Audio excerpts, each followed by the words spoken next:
जंगल के किनारे एक छोटा सा कस्बा था।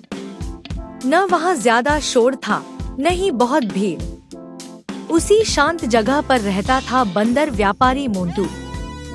वह अपने इलाके में मेहनत और ईमानदारी के लिए जाना जाता था। उसके पास बहुत ज्यादा धन दौलत नहीं थी, लेकिन उसके पास एक तेज दिमाग और नेक दिल जरूर था। मोंटू के साथ उसकी प्यारी गधी गुलबकावली रहती थी और उनका छोटा सा बच्चा चीकू। मोंटू रोज जंगल में जाकर जड़ी बूटियाँ, सूखे मेवे और लकड़ी इकट्ठा करता और उन्हें बाजार में बेच आता। उसी से उसका घर चलता था। एक दिन कुछ खास था। उस दिन मोंटू अपने बेटे चीकू को भी साथ ले जा रहा था, ताकि उसे कामकाज का तरीका सिखा सके। सुबह सुबह सूरज अभी पूरी तरह निकला भी नहीं था। हवा ठंडी और ताज़ा थी और पेड़ों पर ओस की बूंदें चमक रही थी। गुलबकावली धीरे धीरे चल रही थी और चीकू उसकी पूंछ पकड़कर उछल कूद करता कभी आगे कभी पीछे दौड़ रहा था। तीनों जंगल के बीच से गुजर रहे थे कि रास्ते में एक खेत के पास गाजर चबाता हुआ खरगोश चीकनू मिला। उसने मोंटू को देखकर ताना मारा और कहा कि इतना बड़ा व्यापारी कहलाता है और अपने बच्चे को गधी पर बैठाना भी नहीं जानता। बच्चा यूं ही पैदल थक रहा है। मोंटू रुक गया। उसे लगा शायद खरगोश सही कह रहा है। उसने चीकू को गधी पर बैठा दिया और खुद पैदल चलने लगा। चीकनू हंसता हुआ आगे बढ़ गया। कुछ दूर चलने पर वे एक नहर के पास पहुँचे।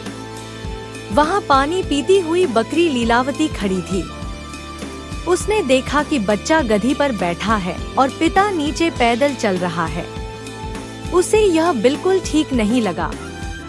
उसने मोंटू को समझाया कि बाप नीचे और बेटा ऊपर। यह ठीक नहीं, दोनों को साथ बैठना चाहिए। मोंटू फिर उलझन में पड़ गया। उसने चीकू को पास बुलाया और दोनों गधी पर बैठ गए। अब बकरी खुश हो गई और खुद को सही समझने लगी। आगे बढ़े तो एक पेड़ के नीचे आराम करती हुई लोमड़ी फुफकारों मिली। उसने देखा कि गधी पर दो दो बंदर बैठे हैं और बेचारी गुलबकावली हाँफ रही है। लोमड़ी ने जोर से चिल्लाकर कहा कि गधी कोई ट्रक नहीं है। मोंटू ने जब गधी की हालत देखी तो उसे भी अपनी गलती समझ आई। उसने तुरंत चीकू को नीचे उतार दिया और दोनों पैदल चलने लगे। थोड़ा आगे चलने पर भालू मोती मिला। उसने देखा कि गधी खाली है और दोनों बंदर पैदल चल रहे हैं। वह जोर जोर से हंसने लगा और मोंटू को मूर्ख कहने लगा कि अगर चलना ही था तो गधी साथ लाने का क्या मतलब। अब मोंटू पूरी तरह परेशान हो चुका था। उसे लगने लगा कि वह कुछ भी करे, कोई न कोई गलत ही कहेगा। तभी एक डाल पर बैठा तोता टोलाराम जोर जोर से बोलने लगा कि मोंटू कभी ऊपर बैठता है, कभी नीचे उतरता है, कभी बच्चे को बैठाता है, कभी उतार देता है। वह खुद भी नहीं जानता कि करना क्या चाहता है। इतनी सारी सलाहों से मोंटू का दिमाग पूरी तरह भर चुका था।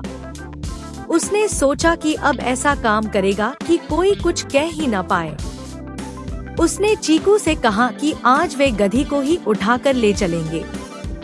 दोनों ने रस्सी बांधी और गधी को उठाने की कोशिश करने लगे। गुलबकावली जोर से चिल्लाई। आसपास के सारे जानवर यह तमाशा देखकर पेट पकड़कर हंसने लगे। कोई उन्हें जंगल का सबसे बड़ा बेवकूफ कह रहा था, तो कोई मजाक उड़ा रहा था। तभी गुलबकावली ने मोंटू से कहा कि दूसरों की बातें सुनते सुनते वह अपनी अक्ल ही भूल गया है। हर कोई अपनी राय देगा, लेकिन सही समझ वही होती है जो अपने दिल और दिमाग से आती है। मोंटू की आंखें खुल गईं। उसे अपनी गलती समझ आ गई। उसने रस्सी खोल दी, चीकू को गले लगाया और तय किया कि अब वह वही करेगा जो उसे सही लगेगा, न कि सबको खुश करने की कोशिश करेगा। तीनों फिर उसी तरह चल पड़े जैसे सुबह निकले थे। गुलबकावली आराम से चल रही थी। चीकू उसके साथ खेल रहा था और मोंटू के चेहरे पर सुकून भरी मुस्कान थी। सीख: दुनिया की सलाह कभी खत्म नहीं होती, लेकिन हर किसी की बात मानकर चलोगे तो अपनी मंजिल खो दोगे। दूसरों की राय सुनो, लेकिन फैसला अपने दिमाग और दिल से ही करो। सबको खुश करना नामुमकिन है, लेकिन खुद को समझदारी से खुश रखना जरूरी है।